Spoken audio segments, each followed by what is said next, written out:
bring in Tara Kangarlou, who's a global affairs journalist and the author of The Heartbeat of Iran. She joins me live from London. Pleasure to have you on, Tara.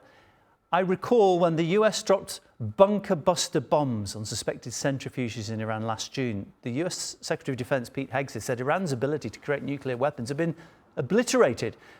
So the fact that it's making demands now, is that an admission those attacks actually weren't successful?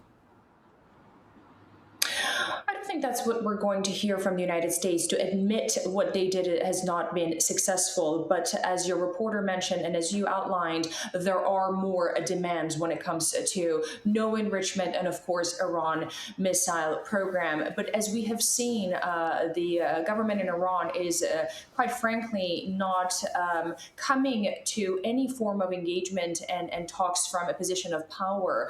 The country has an economy that is collapsed. A nation that has expressed its grievances on the streets with thousands dead. And really, the regime in Iran does not have any leverage. So what comes from Washington is perhaps their only chance for survival. And when you are a government trying to maintain your grip on power, there's no other choice but to negotiate. You said that Iran doesn't have much leverage. I mean, that would be music to Donald Trump's ears. I bet he can't wait to get to the negotiating table.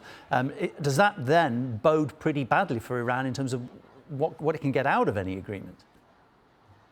Definitely. Again, I don't think Iran is coming at this from a position of power, but of course they have to speak with their domestic audience, and they will find a way. I think right now in Iran, everyone, and I've been speaking with people in the country. Again, you have a population of 90 million who are on standby, given all that has happened, to see what's going to happen from Washington, what's going to take place, whether or not there's going to be a strike, what that strike looks like, where that's going to hit, and how is Iran going to retaliate, and so on and so forth. I think it's also crucial to look at the region and the role of the Gulf. Both Saudi Arabia and Qatar have played a huge role, and as well as Oman, trying to mitigate a full-on conflict, because no one sees an all-out war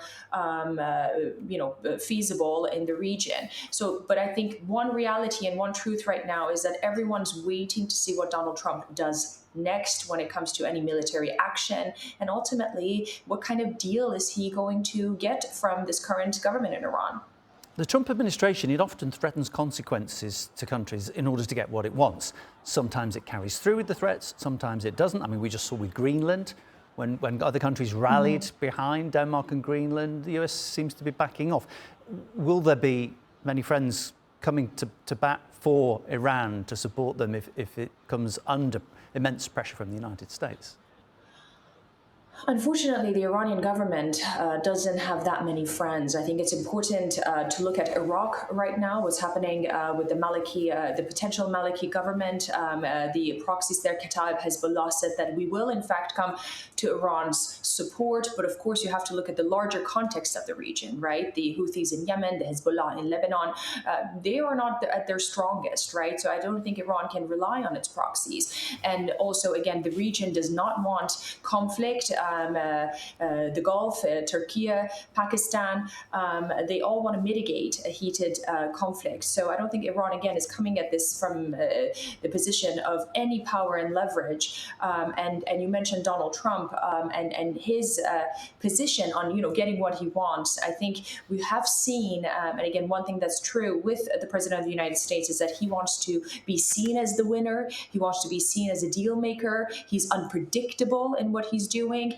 But I think what is also irresponsible in all of this is that when you promise a nation of 90 million who want tangible, real, sustainable change, help, and you don't give that to them, that is also part of the repression that they're facing.